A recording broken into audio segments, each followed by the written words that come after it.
Good evening. You are about to enter a world of imagination. A world where heroes are created on paper and brought to life in the mind. Where battles are fought and won on graphs and hex maps, either at the table or virtually.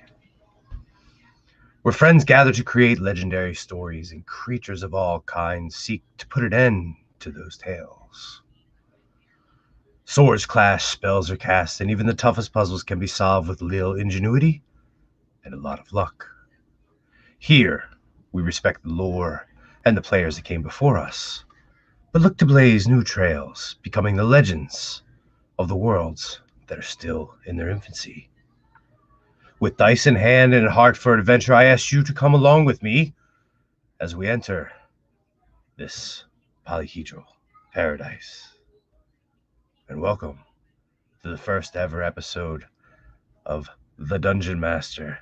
Up late with the Dungeon Master on Jason's Polyhedral Paradise. Tonight is going to be an introduction of sorts. For anybody new here, may not know who I am, we're going to change that this evening. I already see some of my friends in chat. Captain Pennsylvania, Wu-Tang Wells, it's a pleasure to have you here this evening as I go blindly into this new venture, having no safety net and knowing not what I am doing, but thank you for coming along anyway. Tonight, we're just going to talk a little bit. It'll probably be a short broadcast, just as I decide what we're going to do for the future. So, you hear that? Cheers to everybody who's here now and anybody watching this on the replay. So, a little bit about myself. My name is Jason. I've been a dungeon master since the age of 7. It was just 85. I read my first campaign. I bought my first book, this very book, from a used bookstore. It was published, this edition was published in 1980. It is filled with coolness and outdated stats and things that you would never use now and barely recognize, but man, it was fun at the time. So from there, I developed a friendship with 4 friends, David, Don, and John, and we found a love of Dungeons and Dragons. This was the first module. Oh, it chromed out the module. This is Tomb of Horrors. This is the first module we ever ran through. Don actually came across the table at me with a pair of scissors. Hey, Gray, good to see you. Thank you for coming. He came across the table with me with a pair of scissors because I killed him mercilessly. It was before I knew tact or knew anything about, how to properly DM people. So, it was an adventure. So we played together for quite some time, and we ran through these. These were the core rule books that we ran through. They're the Bexme series: Basic, Expert, Master, and Companion, also known as Bexme. I still have them. I actually almost got kicked out of school for having this book with me. I was in Wellwood Elementary. It was the 6th grade, and it was right at the time of the Satanic Panic. I don't know if anybody's old enough to remember the Satanic Panic, but they considered Dungeons and Dragons to be a gateway drug to worshiping the devil. I never saw it like that, but it was just fun to me. But no, they put out a call throughout the school that anybody having Dungeons and Dragons material in class could be led to be expelled, and I'll be darned if I didn't have that. And I almost got kicked out of school for this book. I mean, it's blue. It's blue. How do you kick somebody out of school for a blue book? So this version was released shortly after the one that I just showed you before, and it was broken down into 4 sets. There's one light blue book that isn't here, and I don't know where it went. But back in the day, I'll just say this for anybody who knows the game now. Back in the day, one of the biggest differences were elves were not a race to themselves. Elves were actually a combination between fighters and magic users. So you couldn't be an elven cleric. You couldn't be uh, an elven fighter. It was elf was their very own thing. So they obviously changed that. But I mean, we'll get into some other. We'll get into that sort of thing where we break down the differences in the in the editions. But for now, that's not that big of a deal that we get into that. But from there we came across a module called Ravenloft. It was I6 in the Bexme series, and it was Gothic horror. Has anybody in chat ever heard of Ravenloft? Oh, I didn't really want light on my face, but I was kind of going for an aesthetic. Was that better? Is that a little bit better? Can you see my face better? But I'll adjust that maybe. So we went on to a setting called Ravenloft. Ravenloft was the a tale of Gothic horror, and what made the Ravenloft module interesting was that it was the first sandbox adventure.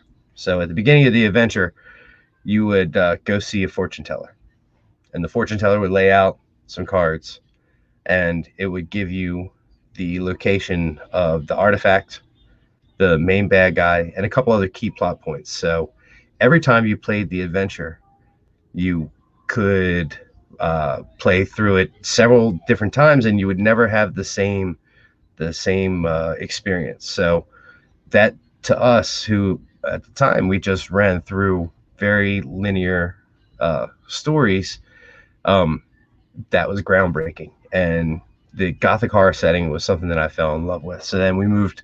I purchased, I don't have them with me, but I'll show them to you guys later. I purchased the entire, everything that started with Ravenloft. I purchased, and I built up a collection that was huge. And one day I hope to run through it. But now they had a whole campaign setting. So what made Ravenloft interesting was you had these Dark Lords.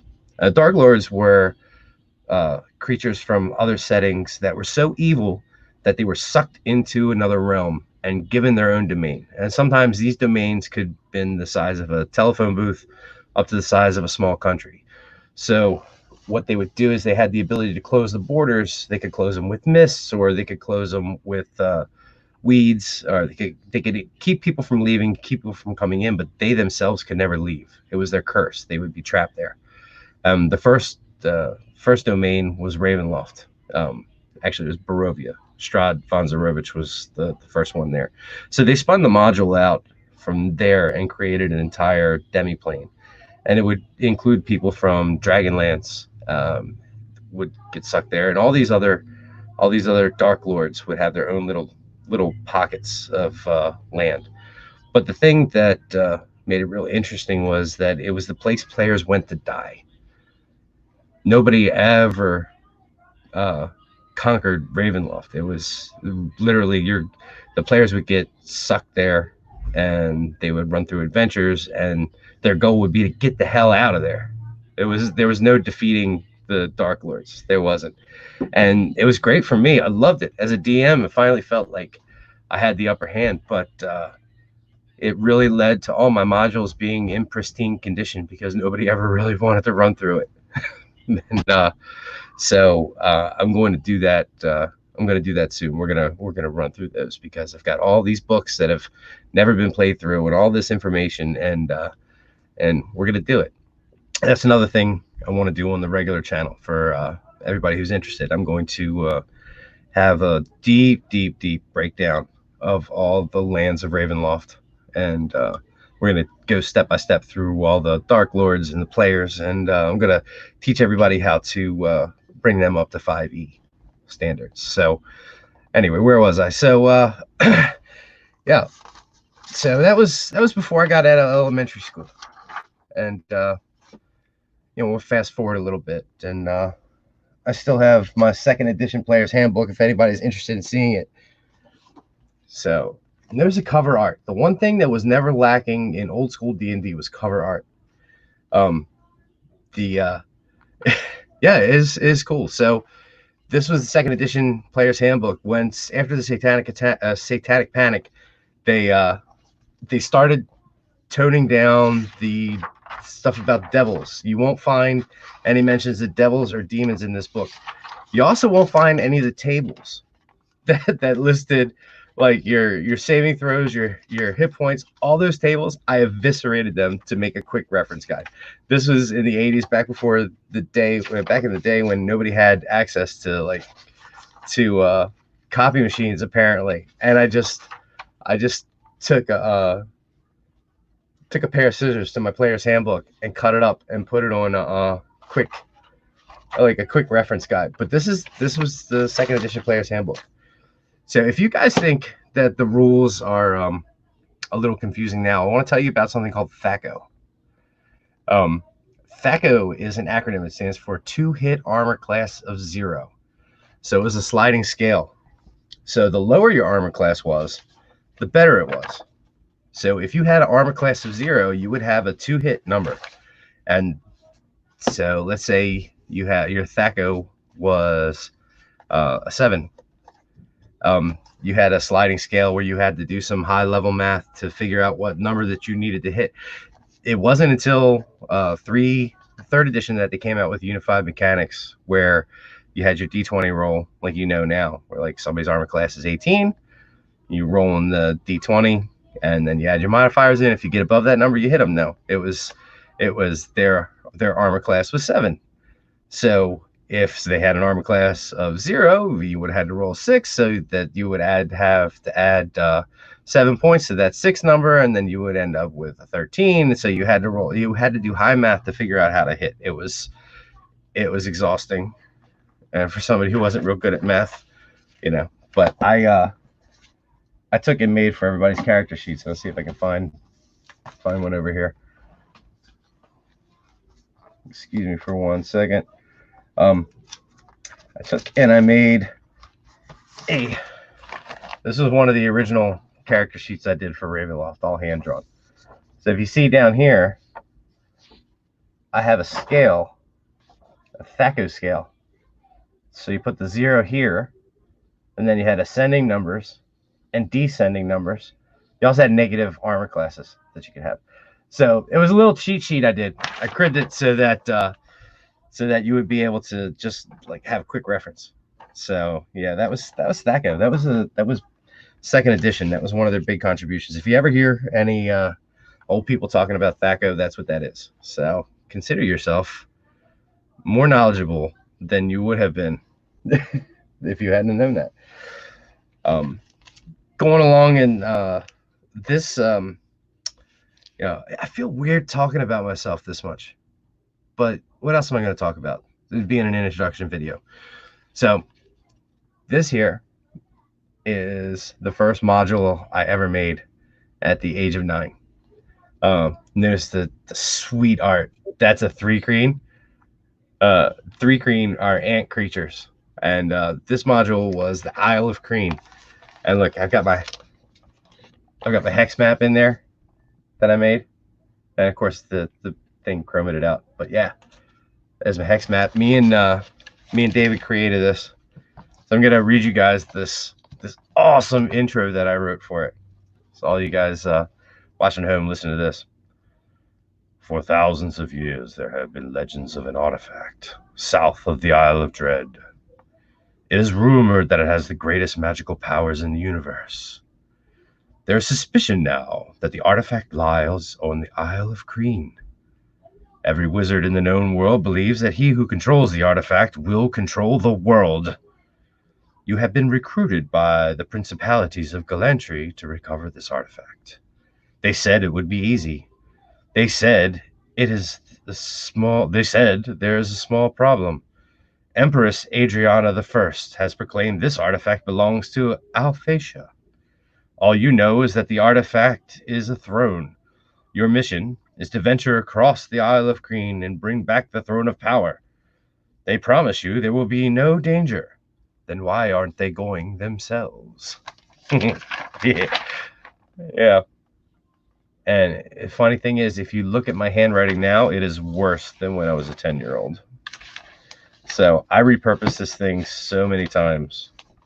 Yeah, I like reusing my own stuff. So yeah, that's the first module I ever wrote. I had the stats written up for the Throne of Power and everything. I even did cover art. Yeah, so that's you know, man, I always enjoyed doing this stuff. I always loved this stuff. So let's fast forward a little bit. So let's just bring us up closer to the. Let's see. I moved away from my friends in the 10th grade, and I moved down to Baltimore City, and surprisingly, Baltimore City in 1994 wasn't really filled with enthusiasts who loved Dungeons and Dragons. So I didn't play too much, but then I always had my books, and I'd always pull them out on a regular basis, and I would read through them and study them, and go through all my setting books. And the setting books were great. Here's something that I really miss from early D&D. I'll show you guys. There were these things called Gazetteers, and they're setting books. Okay, so you would get these books, and they would be a complete breakdown of the who's who in these cities. Arende, does anybody recognize this name? To give a second chat, see if anybody recognizes this. Yeah.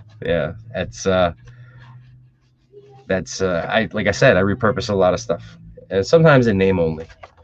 But yeah, so you get these setting books, and they would have the kings, the economies, the history of the lands, the settings, timelines of the settings, like everything that you would need to run any type of adventure in these areas. And they were great. And they came with these wonderful things called hex maps. So, it's ripping. Let's take a look at this wonderful thing that's been used and abused. That, my friends, is a hex map. So each one of those hexes represents a certain amount of miles. And these, it is, let's see, 8 miles. So the hex map on this equals 8 miles. Yeah, I know. It was a big-ass map. It was really hard to use at the gaming table. So it's chroming out a little bit. So anyway, so you would have like cities, land features and everything, and it'd be great. So if you wanted to, like if you guys wanted to travel between cities or whatever, it would be really easy for me to keep track of the time that it would take for you to get somewhere, or the distance and encounters. So like when you got into a hex, I would roll for encounters, or roll if you found anything, and it would just all be random. But nowadays, a lot of the maps that come in the Sword Coast Adventures Guide, or in any of the other books, they're more artistic, and they're not really gameable. They don't have hexes. Yeah, I know, it's crazy, isn't it? the chroming the map out. They don't have hexes, so they're not gameable. They're great and they're pretty, but they're not really useful. And here, I have Eberron here, a book I just purchased today. So yeah, I'm still buying books. So just by example, so you saw that. So I got to try to take my Eberron map out without destroying it. I know this doesn't make for great live streaming. There we go. Okay, so by example, this is the map you get with Eberron nowadays. It's great. It's beautiful, I guess. Very detailed. But unless I get a ruler out, I can't look at this and bring this to a table, plop it down, and then make it gameable.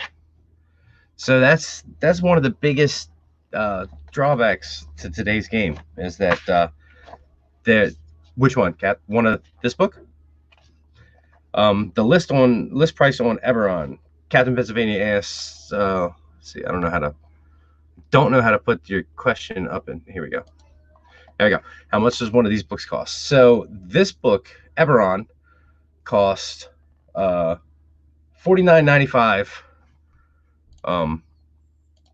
$49.95 off the rack. Now I did buy this from my local game store because it just opened back up. It's a game store called Critical Hit Games, and usually I pick them up online, which they're a lot cheaper online. You can pick up Player's Handbook.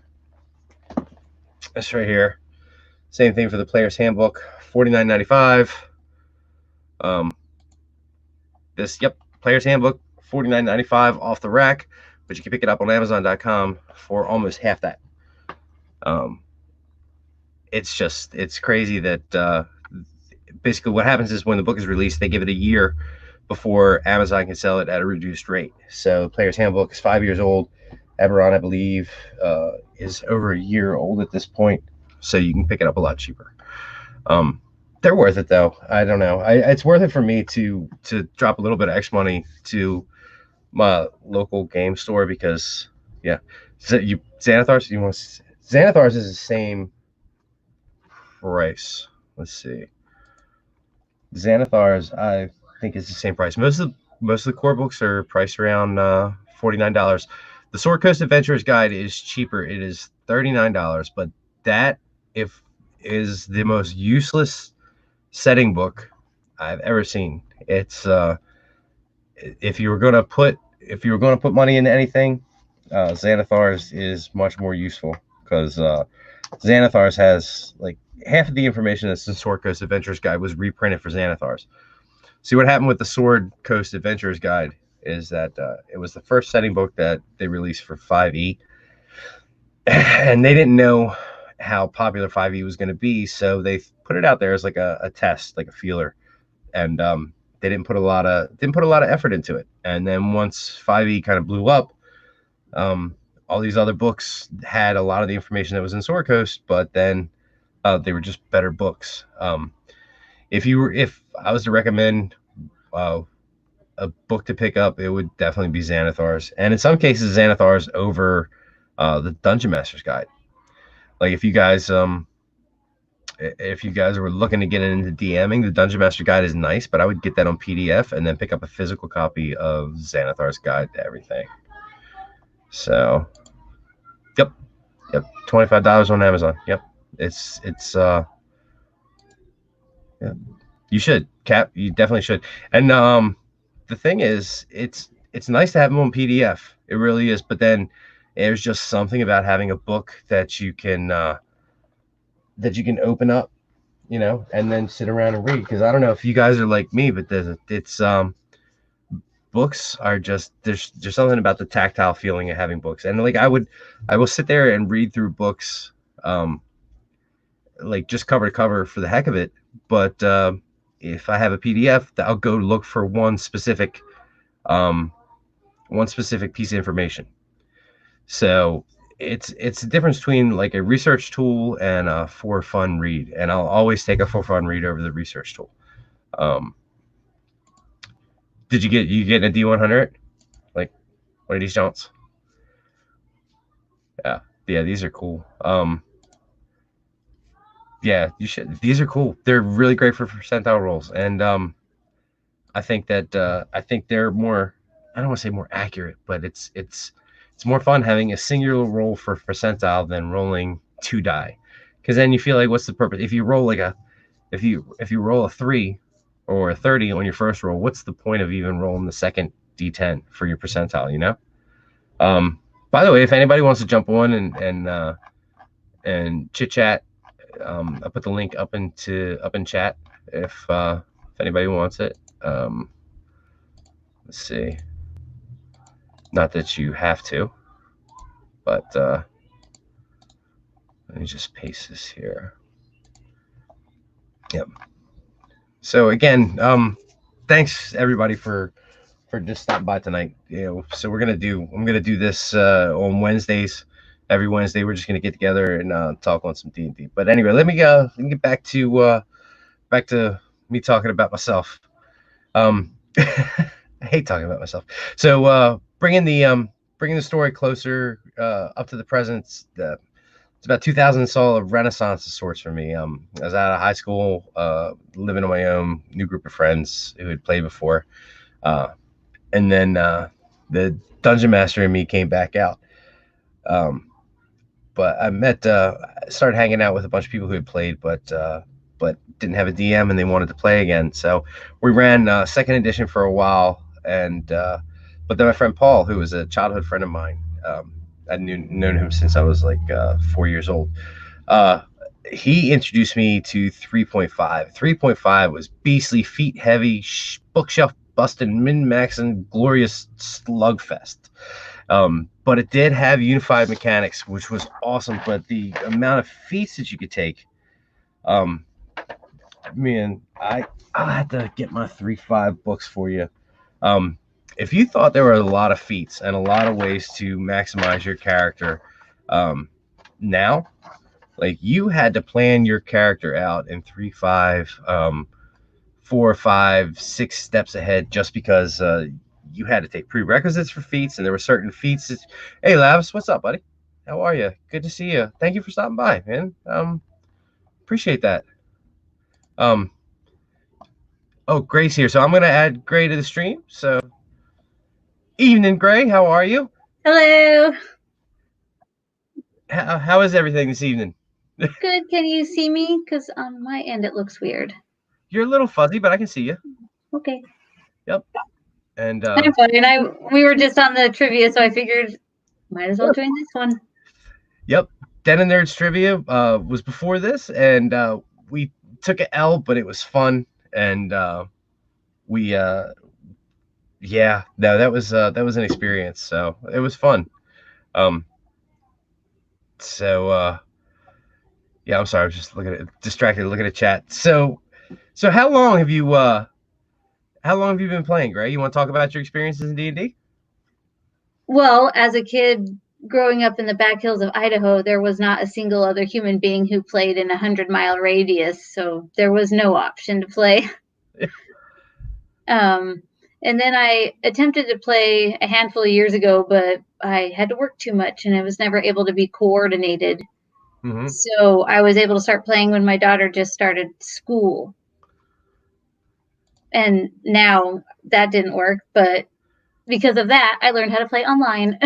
See, and that's the nice thing that nowadays, like, you don't have to have friends that are close by to play. So I think it has a lot to do with the Renaissance Dungeons and Dragons, that you can, like you and I, we wouldn't have, we never would have had a chance to play together if not for, well, Josh and the Den of Nerds, and then everything that's been going on. But then also the fact that, you're in Washington State, if you don't mind me saying so. Oh yeah, no. And I'm in Baltimore, yeah. So it's great that we can get together and we can play and we can enjoy the game and not have to be in the same room. Now I'll tell you that one time it is, if you ever get the chance to, there is something about sitting down at a table across from somebody. But this is a close second, because it opens you up to a whole lot more people. So the bonuses of that well outweigh the drawbacks. I'm bring somebody who you're pretty familiar with here. So we're gonna go to Captain Pennsylvania. I'm gonna add him into. Evening, Cap. How's it going, buddy? Hello, Adrian. Yeah, what's up? What's up? I feel like I ain't seen y'all in ages. My other is hey, Jason, I'm gonna drop out. If you could add me again, because I'm so fuzzy and I can't see it. Sure. Yep. Go ahead. You can drop back out. Thank you, Labus. Appreciate it. Yeah, this is the first one, so just playing around with it, and it's just, I don't know if you saw it earlier. I was showing some maps, and it was chroming the maps out because of the green screen. They look kind of crazy. That was a nice map. So what's good, Adrian? Oh man, I can't wait to play, man. I'm addicted. Yeah. I know it is addicting, isn't it? So I know this is your first. So everybody watching on the replay or in chat who doesn't know, Captain Pennsylvania, this is his first campaign with myself and Gray and Wells. And what do you think so far about Dungeons and Dragons, sir? Being somebody who's come into it completely blind, what's your impressions? Well, the thing is, and I actually didn't tell you guys this. I tried to play once, maybe about 12 years ago or so, mm-hmm. And the people that I played with, there was no vibe. You know, it was lost from the beginning. It was a horrible experience, and I quit after day one. And I told myself, as nerdy as I am, I'll never play D&D ever again. You know, I told myself that. You know, but then I got with you guys in the trivia chat, and you brought up D&D, and everybody was psyched. And at first, I was gonna be like, man, I'm backing out of it. You know, I don't want to play, but I like the crew. And then, you know, you brought in Sarge. I was like, hey, I got to try it out. So trying it out the day one, it was a whole different experience. I had so much fun. First off, we always talk. Yeah, it was a lot of fun. It was I was learning, so I pretty much stayed in the background and watched. But you guys just, you know, let it flow and made it real easy for me. And I enjoyed every minute of it. I think we gotta have to get Lavas in it. I actually talked to him about that. Did you? And, yeah. He said he didn't know how to play. I was like, neither did I. You know, but he was down. Yeah. He was down. So we can get him in, man. Yeah, that's the thing. You bring up a good point about vibing with the people that are around you, because a lot of it is, you know, it is like you have to a certain extent get along with and vibe with the people around you, because it's like improv, you know, because you have to be able to work well off of people, because if you get a whole bunch of people at the table that are like combative or just a jerk, or you don't get along with, then it can make it miserable. And I've been through a lot of those where it's just been miserable and a chore, and you got everybody who wants to do their own thing and doesn't want to cooperate, and just yeah, those sessions, it's like you don't even want to bother with them, you know, and it can put people off if you don't have the right experience the first couple times playing. You can put up a barrier and be like, that's ridiculous, I'm not playing that again. I don't want anything to do with that, it's stupid. But if you get people around you that are willing to like give you a chance to like get your feet under you, and even if they've never played before, but you just, you know, you give everybody their own space, and you give everybody a chance to find their footing and learn, then it can be really, really rewarding. And once you get into it, man, once you really, and you know, it can be all you want to do, you know, because the world is so open. Anything. Anything. And especially if you have the right DM, you know. And yeah, I mean, that's a skill but we can, you know, we can be on that for hours. We got a good one. You know? Oh, thank you. My other game is a everybody at the table game, a real life game, and I can say that I don't enjoy it more than the online game with you guys. I mean, now it's online because of the quarantine, but when it wasn't, the only thing I do miss is I always would bring like a pile of snacks for everybody and stuff like that. But to be honest, I haven't. I thought it took me a long time to learn the online because I didn't want to do it. I was headbutting it, and it ended up being just as fun to me. Yeah, that's it is just as fun, and that is one of the big bills. You had to throw the colors up there, Cap, didn't you? You had to throw the colors up there. No, the snacks are the biggest thing that I miss from the real life table game. Snacks and people slipping your 20s under the table to fudge some dice rolls. You know, that's something I miss too. So, but well, I got you guys here. Do you guys have any questions? You got anything you want to know that you know, you never haven't asked, or about D&D, or about the game, or just any questions in general? I'm pretty sure if I pull this app open, I have all types of questions. I got a big question, because obviously a lot of people don't know, and you know, I'm practically Conan but a dragon. So my character's name is Brodan the Barbarian. He's actually from Cimmeria. He's kinfolk with Conan. You know, so good times in there. But you know, I'm a barbarian, I'm a fighter, and that's my style. But I'm dragonborn. So is there going to be some magic in my future? I feel like there is, man. Dragonborn, they aren't necessarily inherently magical, other than the fact that they're descended from dragons. But I know we had talked at some point you possibly wanted to cross class to warlock. That would be the easiest way for you to get a whole bunch of magic. So especially if you take a warlock with your patron as like a dragon patron, or a sorcerer as a dragon patron, then you can get your wings. You get your big old wings. We're getting those wings. Yeah. We already talked about that.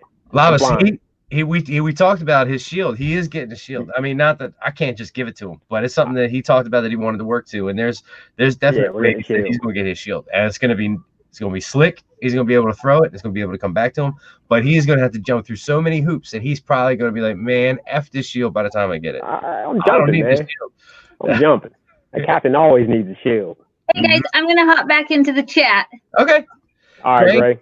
Great. It was great seeing you. Thank you for coming in on this first episode of mine. I appreciate you. And we'll talk soon. Hey, I'm going to out Gray. Everybody doesn't know, you see Gray and she's kind and she's sweet and she's very nice. And yes, she's all of those things. But when we play, she is a murderer.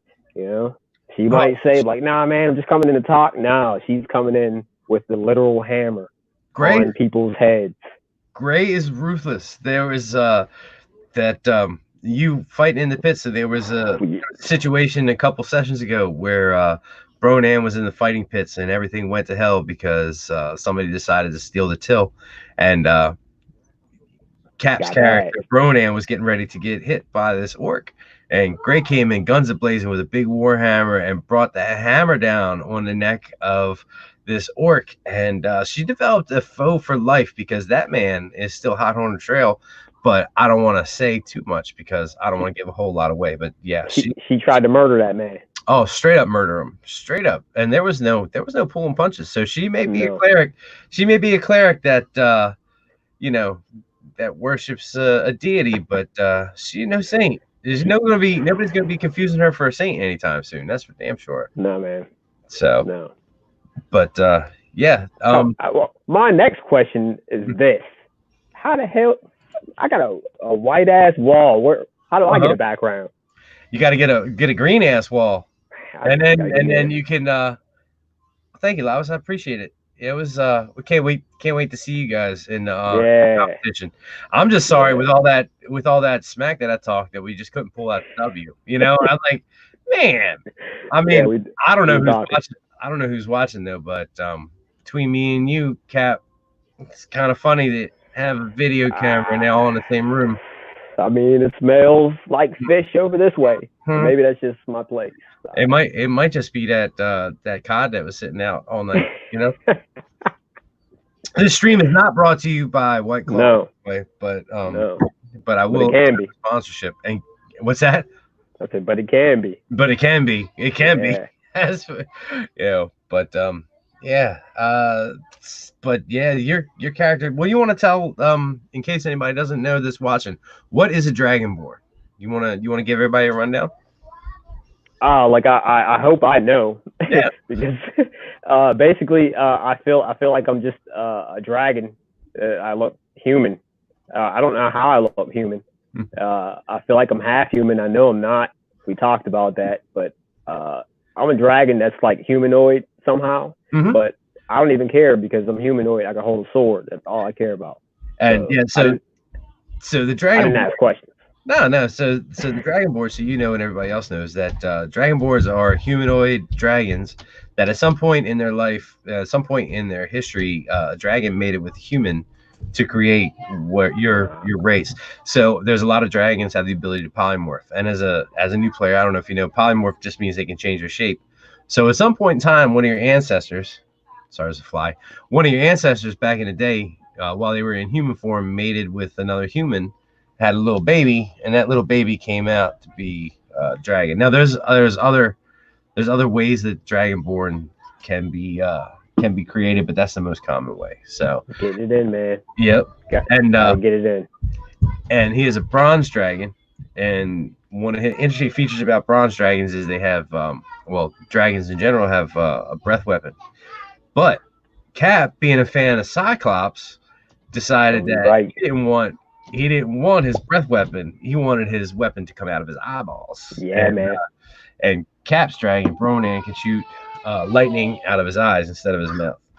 And anybody watching on the replay or anybody in chat, just so you know, if you're thinking about being a DM and you look at the rule book and it says breath weapon, you don't have to abide by that. Remember, at the end of the day, it's your world. And whatever you want to do, if it's such a small change like that, don't feel like you have to stick to the rule book where it says no, it comes out of your mouth. No, if something inconsequential like that, and it you can do something like that to give your player a little bit more flair, then by all means you do it. And Lavas brings up a good point here, though. He's got. Oh, this dude, he's got no point. He's got no logic. He's been baiting me since '91. He knows the deal. He knows, and we'll have our platform. We'll get there. Look, that might be the only thing he gets right, and we'll see when it's their turn on the Nerd Car Showdown. But he got that right. So I don't have much to say about that. Sorry. And these are all my friends I'm surrounded around. I just want you to know that we're here for you. Yeah, I see this. You know, and you can talk about your feelings if they're hurt, but we're not gonna give a shit. But anyway. Sorry about that. Sorry, I didn't mean to be like that. Oh man. So let's talk about real quick. So what do you want to? I know it's like being like a new player. Like, what do you want to get out of the game? Like, what do you feel like? You know, if you go into a session and you're playing, like, to you, just being new, like. How do you, like, if you walked away feeling like, man, that was a good session, like I had fun, like, describe what that would be. Like, what do you want to get out of a session when you're playing? Yeah, it's funny you asked that because you remember the question I asked when we played day one is how long does this last? Mm-hmm. Can't remember the answer, but I just remember it like forever or something like that. You know, it was something crazy, blew my mind, and I thought, like, wait, okay, so there's no end game, there's no princess to save, there's no country to free. You know, and you're like, we can just play. And he's like, there can be an end game, but it's life. You just move on. So I went in thinking like I had to have end game. That's where I got that king idea and all that, to try to take over the country. So I was like, that's gonna be my end game. But as we go on, glory. That's where I was at, man. Yeah, right. That deserves another one, right there. Yeah. Yeah. But in saying this, as we played, as I watch, as I listen, I sit back, a good session to me, I'm glad she said that, is our interactions. Right. It's even when we're tied, we met or after. It's all that, it's in the game. We feed off each other. We're good friends, and that flows. That makes it so much fun. That's why I'm loving it. Yeah, and that's a social interaction where you get together, and as well as I do, there's some nights where, we will BS a lot at the beginning and a little bit in the middle and a lot at the end. Yeah. But that's what you're there for. The game doesn't have to always be get in, do what you got to do, and get out. Don't talk about anything else at the gaming table. And I've had a lot of those experiences where people, if you start to talk a little bit. Now there should be a balance, but like some games I've been in where the second somebody starts talking about something else, either something personal or something outside the gaming table, they will get shut down and they'll get warned, and it is all business at the table. And those games for me, it always is like a heightened set of tension. Like, you have to be dialed in, focused, and they don't feel as fun.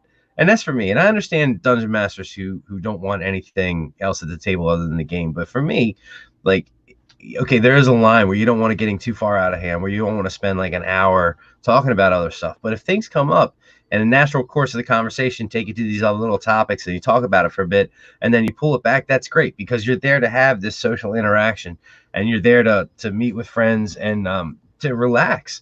And part of relaxing is, if something comes up, if you think about something you saw in a comic and like something in the game triggers the thought about something you saw and you want to talk about it, you should be able to just go right into talking about it.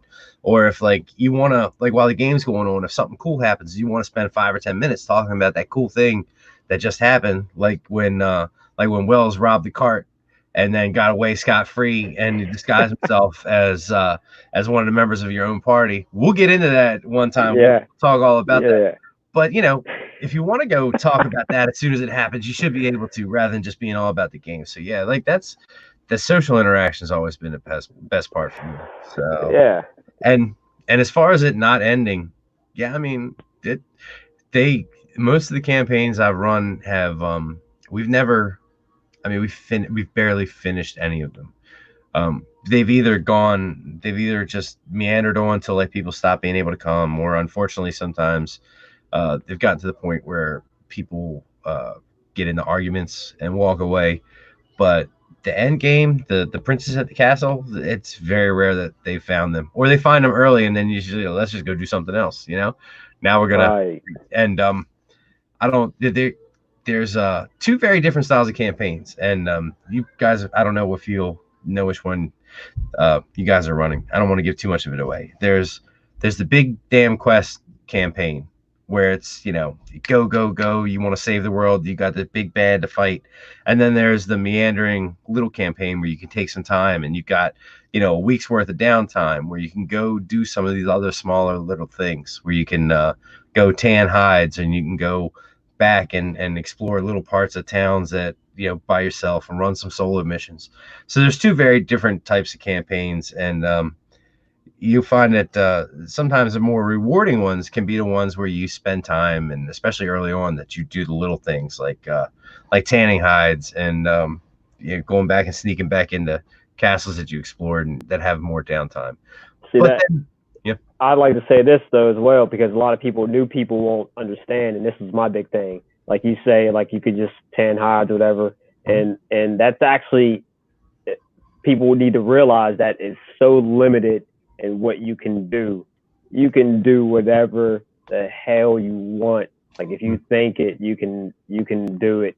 You can at least try it. You can try it, right? Yep. And I enjoy that, Yeah. And I'm still trying to, get in the groove of just let my mind open and be more barbarian. I gotta get more barbarian in these streets at work to come into this game. You putting some work in though, Cap. You're putting some work in though. I mean, I'm dry, man. So there was this for everybody watching. There was a encounter last session or session before last. I don't know if anybody knows what a manticore is. I'm sure if you're watching now, watching in the future, you recognize this creature, the manticore. Cap walked up to this thing through a field and took a direct hit by his tail spikes right in the chest and kept on walking like a G, like right.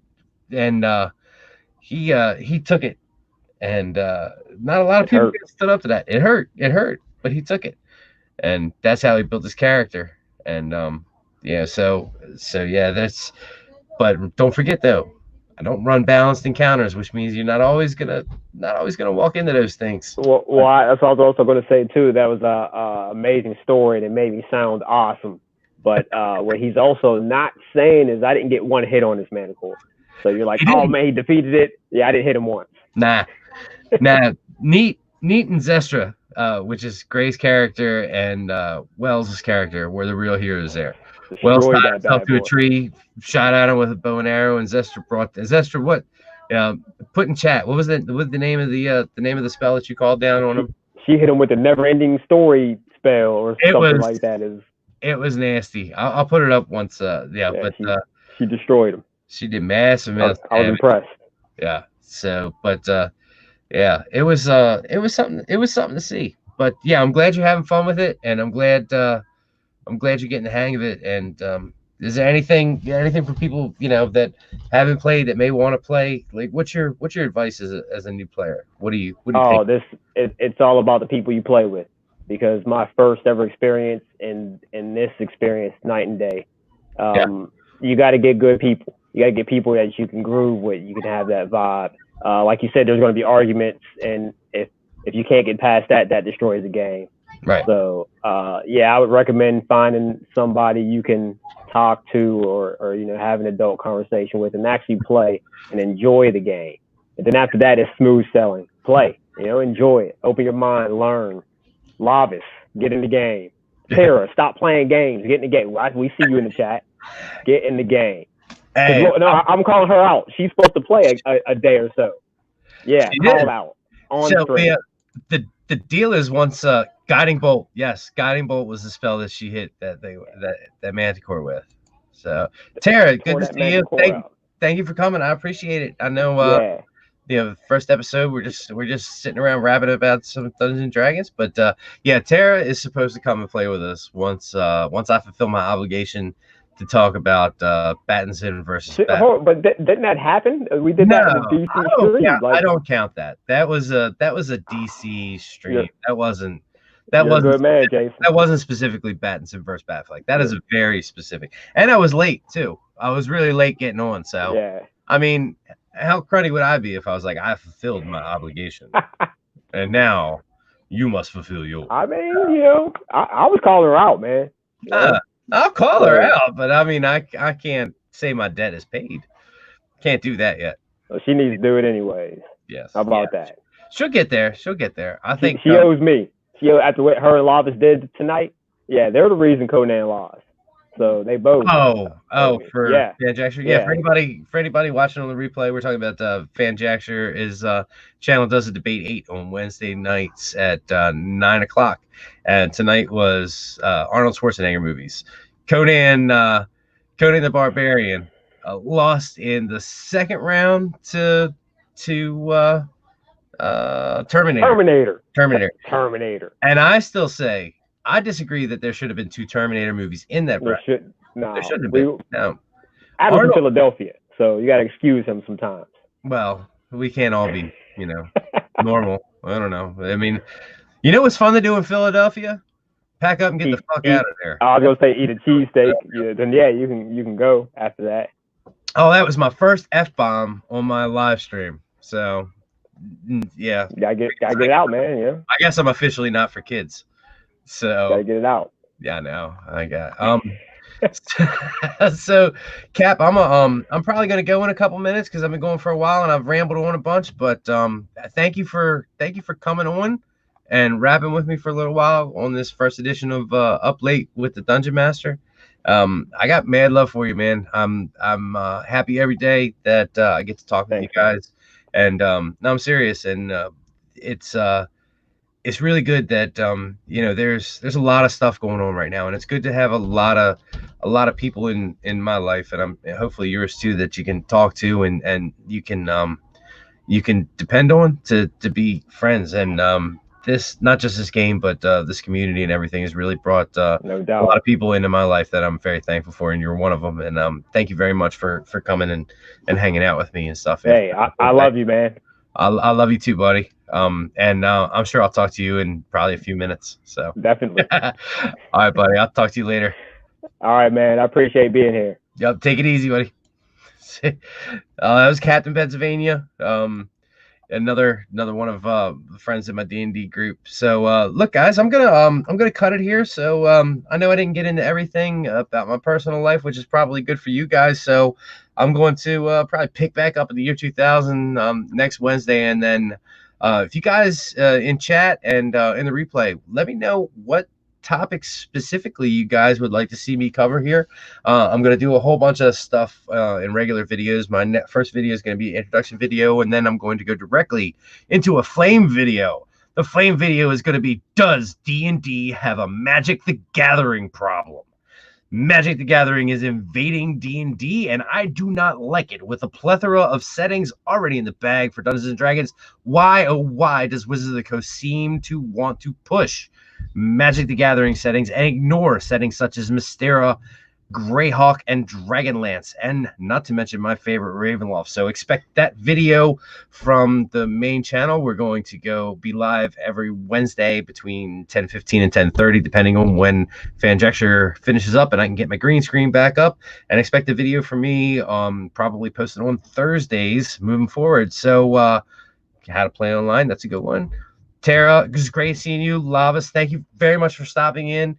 Gray, Captain Pennsylvania Wells, I really appreciate it, guys. I know, D&D isn't everybody's thing, but I'm going to try to make it everybody's thing. So until I see you guys next time, this is Jason Preston, Dungeon Master Esquire, saying make sure all your rolls are 20s and all your initiative is I messed that up. But yeah, I'll see you guys next time.